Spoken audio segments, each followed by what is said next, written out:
Hello everybody, ciao a tutti and welcome to Art with Ms.B. Today we're gonna keep going with our nice drawing tutorials where I teach you how to draw simple things with simple steps, but they will turn out into beautiful, effective and improved design. We did the trees, we did the flowers, and today is one of my favorite things to draw. I'm obsessed with mushrooms, and I will show you a couple of different type of mushrooms that you can include then in your landscape, in some design that you want to create, if you just want to do a pattern made out of mushrooms, and they will allow you to improve your fine motor skills and understand exactly what type of very simple lines you have to use to draw something very effective, a little more realistic, with some nice implied texture and some nice idea of three-dimensionality. I'm gonna use a black Sharpie. I suggest you to use the pencil. You can do the black Sharpie before or after the coloring, following my steps on the paper. I will use the Sharpie so you can see better and the lines will look easier to follow. I will use markers to color. You can use markers or, as I always encourage, coloring pencil, whatever you have available, and make sure that you are focused, relaxed, and you do the whole practice in one time so we can compare the two different design and you can decide which one do you like the most, or if you want to incorporate and keep trying and keep exercises on both. I'm going to switch the camera so we can start the practice. Okay friends, mushrooms. Let's start with our mushroom number 1, which is the little more like a basic compared to the second one. For this one, we're gonna start from the bottom. We're gonna use a simple, nice and curved line. So you point your pencil, you go softly down, you curve and go around, and you come back up, more or less when you started the line. This is the stem of our mushroom. Now let's add the head. Look what I do. Do not start here, but go a little lower. You point your pencil, you start with a diagonal line, curve in an oval, back, touch both of the line, do the same type of curve and close it. Now we're gonna add the beautiful, nice arch on top. And this is gonna be the top of a mushroom. Slowly control your hand and you go back down. Now we're gonna kind of do some circles that will allow us to create some implied texture on the mushroom and also some variety in coloring. Those circles do not have to be perfect. Mine are pretty good. The secret is that you point the pencil, you never lose sight of your hand, and you move it very slowly. Now, something important to make our mushroom look a little more three-dimensional are the patterns and the lines be like at the bottom of the head, right? So look what I do. Do it with the pencil first. We're gonna start from the corner when the stem meets the head, and you're gonna go with a sort of a little gently curved line. You're gonna feel this space as well, and you're gonna keep doing it. Start from the same spot. Do not start here. Start from the corner and go down. Corner, down, corner, down, corner, down. Now we're gonna repeat the same on the other side. Corner, down, and if you have a little space, you can do one more. Down, down, down, and down. Way better. Then with the Sharpie at the end, you can add some nice tiny little dots just to, once again, suggest a little texture on the mushroom. But you can do this after coloring. You don't have to do it right away.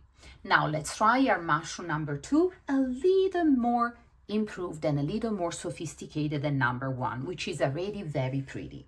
We start from the stem always, but this is what I do. Look what I do. We're gonna set to the bottom. We're gonna make it very short. Pretend that you're doing a small ball, like that. Leave it like this. Now we are going to create the second part of the stem. We're gonna go like up, and then when we arrive at the bottom, we're gonna do a nice zigzag. Doesn't have to be perfect because we want it to look a little more imperfect and natural.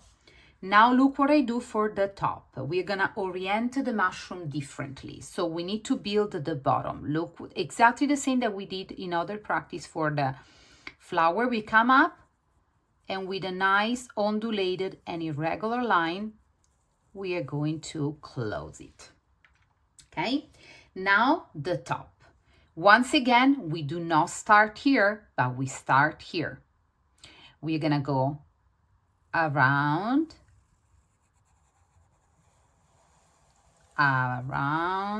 and back down. This time we're gonna double this line and then come up with the tip of the mushroom. Let's go.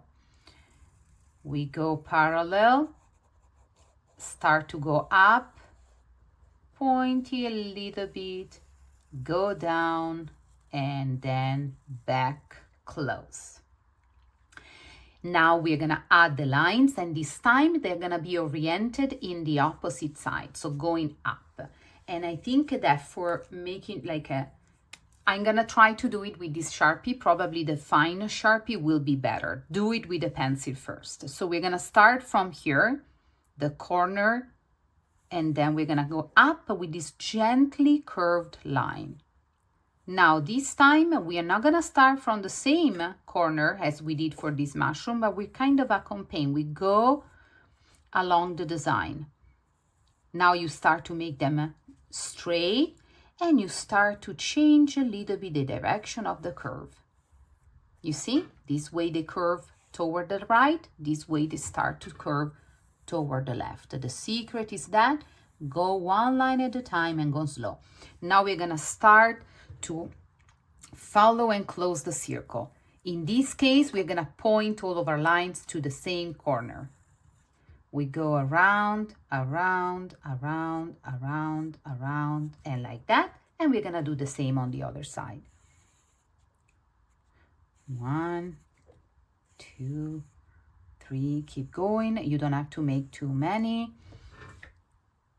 The secret is that you go slow, you focus on your hand, and you don't press hard. Now for this spot, we're gonna make something a little more irregular. Some spots will be very tiny, some spots will be bigger, and we place them randomly. Without overthinking, some spots might be closer, some spots might be farther apart. This is because these mushrooms looks a little more realistic than this one, and is indeed a little more complicated, but there's always few simple lines, nothing more. There you go. I think I'm gonna add the one more here, here, here, and here. Now, if you wanna add some nice texture, you can do it at the end, like before, after coloring with the Sharpie, or you can do now the outline with the Sharpie of everything that you have done before to, switching to coloring, and then you can add these details as well. Once again, because we are using Sharpie, it doesn't really matter if you do the black before or after coloring. Now let's start and do some nice coloring. I'm gonna use some random markers, some gray that I have available. You can be as creative as you want with mushroom, because they really come in so many different colors and so many different shapes. And it's also important that you keep your creativity, and so you still make your choices. They don't have to look perfect or realistic or whatever. They just need to look like your own mushrooms. So let's see, I'm gonna add a little lighter gray, the bottom.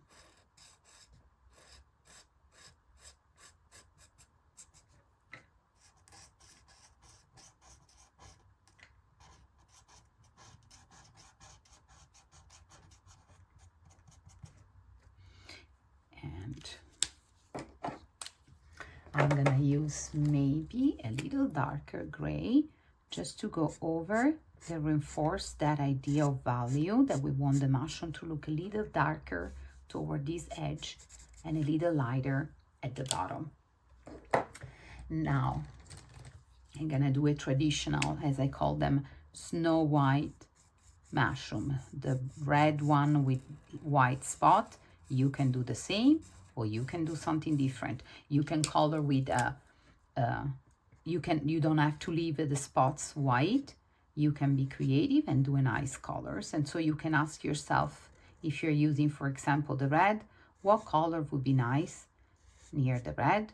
Something analogous, which means that they sit next to each other in the color wheel and they are kind of pretty similar because they are part of the same family, such as dark orange, orange, dark yellow, or very like a red violet, for example.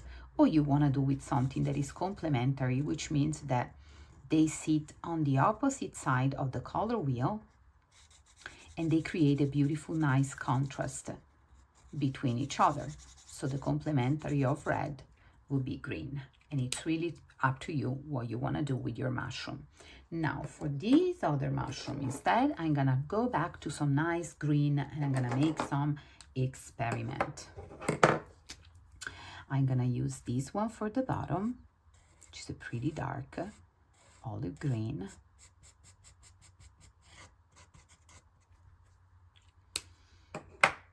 I'm going to use this other gray, darker, for the bottom.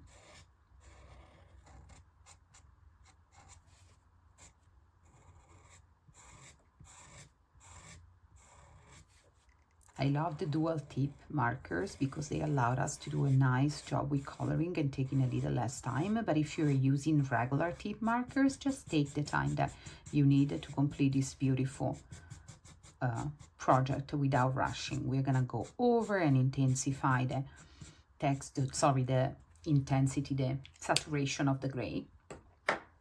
And this time I'm gonna do the opposite. I'm gonna use the red to fulfill the small circle, the small spots, because these are definitely not circles.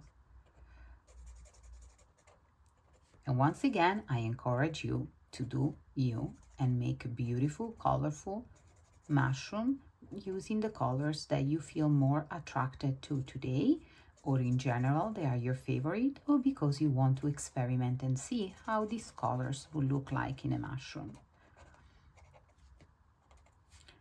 Voila. Now I'm gonna use a nice warm gray to do this one, the stem. There you go, just because I don't want to leave it white.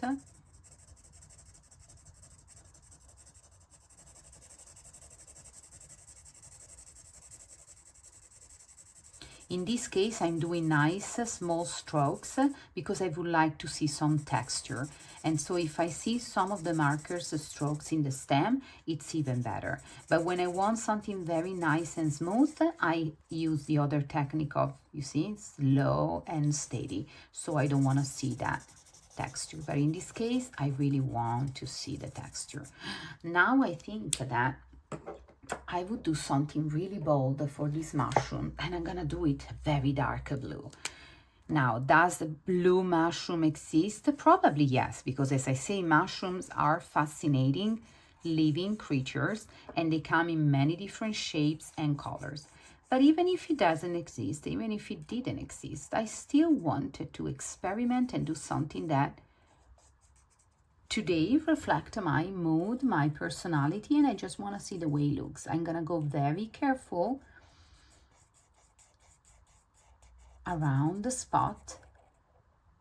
A nice way to do it is that you can kind of trace around, right? Creating a nice thick frame with the marker that you're using to color, and then you feel a little like more confident in coloring around without covering the spots that you created before. And someone like me might like and love these sounds of markers scratching on the paper. Some other people might not, but it is okay, still part of the practice. Once I want to say that something that I've noticed in some of my students, the tendency of pushing too hard, which means adding too much pressure on that paper. That comes because you're still building your fine motor skills and the control that your brain will send to your hands, right? You need to control those skills. And it also depends because of, you know, since you use a lot of like typing and computer that requires a different set of skills, you're losing a little bit that perception of the strength of your hand. So art is an amazing practice to gain and train those skills that we absolutely cannot risk to lose, because it is important to know how to use computer, type quick and fast, definitely, but we cannot use the coordination between our brain and our hands and our fine motor skills that allowed us to create things, fix things, you know, from, I'm not only talking about art, but even fixing your car, fixing stuff at home, building stuff, cooking, cleaning, things that we absolutely need for a beautiful, fulfilling life. And we are risking to lose those skills because we do not practice as much as before, since now everything is based on technology, some sort of technology. So coloring and doing art is fantastic. As you can see, the coloring of this mushroom require a longer time because we have multiple spots. Some of them are smaller and some of them are bigger. The spots are also irregular, and we want to make sure that we really do a good job because we don't want to ruin a design that we just learn how. So if you feel tired, take a little moment, rest your hand, take a little mental break, and then you go back and you complete your practice. It's always better than rushing through the end just because we want to get done, right? And I hope that also you will build, you will scaffold and save the skills that you're learning with my practice, and you can improve your drawing technique and bring those skills all together in making more improved designs, landscape, and any drawing that you would like to create. And voila, these are my mushrooms, one a little more basic, one a little more sophisticated, both though very doable, made by using simple type of lines and then creating a beautiful contrast among the colors. I hope you enjoyed as much as I did, and I'm gonna see you very soon with another nice tutorial.